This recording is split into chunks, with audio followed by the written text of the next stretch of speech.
गुजरात के लंबे समय तक प्रशासक रहने के बाद 2014 में जब प्रधानमंत्री नरेंद्र मोदी देश के प्रधानमंत्री बने तो उन्होंने देश के लिए कई अद्वितीय योजनाएं लॉन्च की और देश के गरीब लोगों के लिए और दूसरे तबकों के लिए कई इस तरह की योजनाएं बनाई। और आज जब हम उस ब्लॉग को देखते हैं जो प्रधानमंत्री ने अभी कुछ ही महीनों पहले जब हीराबा ने अपना 100वां जन्मदिन मनाया था, उस वक्त प्रधानमंत्री की ओर से एक ब्लॉग लिखा गया था और उस ब्लॉग को आज जब हम देखते हैं तो हमको कहीं ना कहीं ये लगता है कि प्रधानमंत्री को बहुत ज़्यादा प्रेरणा अपने माताजी के जीवन से मिली है। और इस ब्लॉग को हम देखें तो इस ब्लॉग में चाहे प्रधानमंत्री ने अपने जो बचपन की जो गरीबी का वक्त था उसको रेखांकित किया है, साथ ही साथ उनकी माताजी किस तरह से स्वच्छता का ध्यान रखती थीं और पक्षियों को किस तरह से खाना देती थीं। सफाई कर्मी कोई आते थे तो उनको केवल उनके घर में ही चाय मिलती थी, तो वो लिखते हैं कि सफाई कर्मियों को भी पता था कि उन्हीं के घर में उनको चाय मिलेगी। तो कई सारी ऐसी यादें हैं जिनको कहीं ना कहीं हम वर्तमान परिप्रेक्ष्य में जो प्रधानमंत्री की नीतियां हैं उनसे जोड़ सकते हैं। शेखर जी। बिल्कुल चंद्रशेखर जी, आपने बहुत बढ़िया तरफ से तरीके से आपने बताया कि जो चीजें, जो मूल चीजें जो हैं, जो जो कोर वैल्यूज की जो बात करें, वो सारे कोर वैल्यूज वो अपने माँ से ही प्राप्त किए। और वो जैसे उस ब्लॉग में लिखते हैं, वो ब्लॉग लिखा गया था जून 18 तारीख को इस साल, जब उन्होंने 99 कंप्लीट करके 100th ईयर पर जब प्रवेश किए, उस समय उन्होंने लिखा।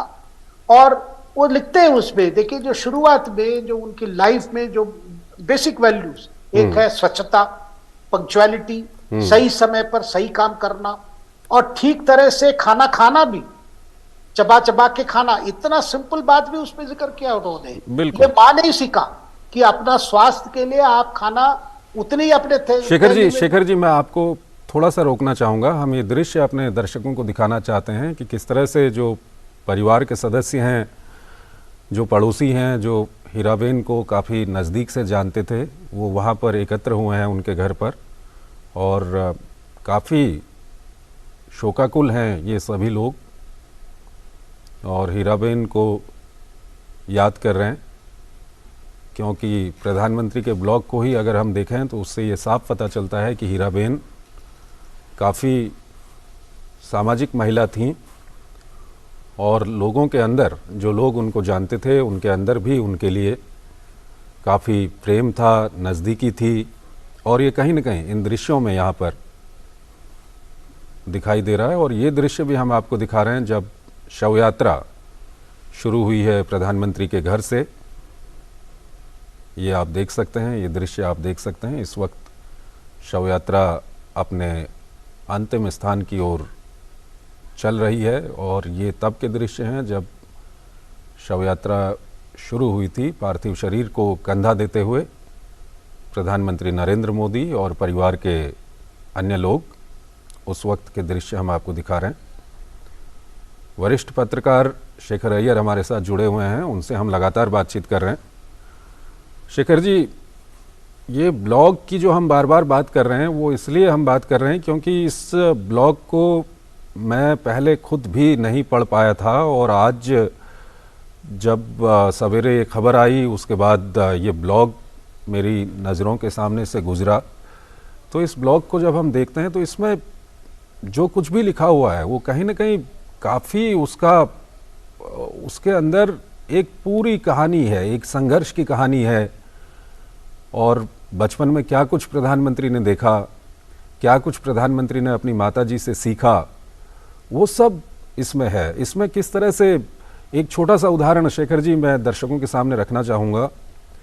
इसमें वो लिखते हैं कि बारिश में हमारे घर में काफ़ी पानी टपकता था, कभी यहाँ से टपकता था, कभी वहाँ से टपकता था।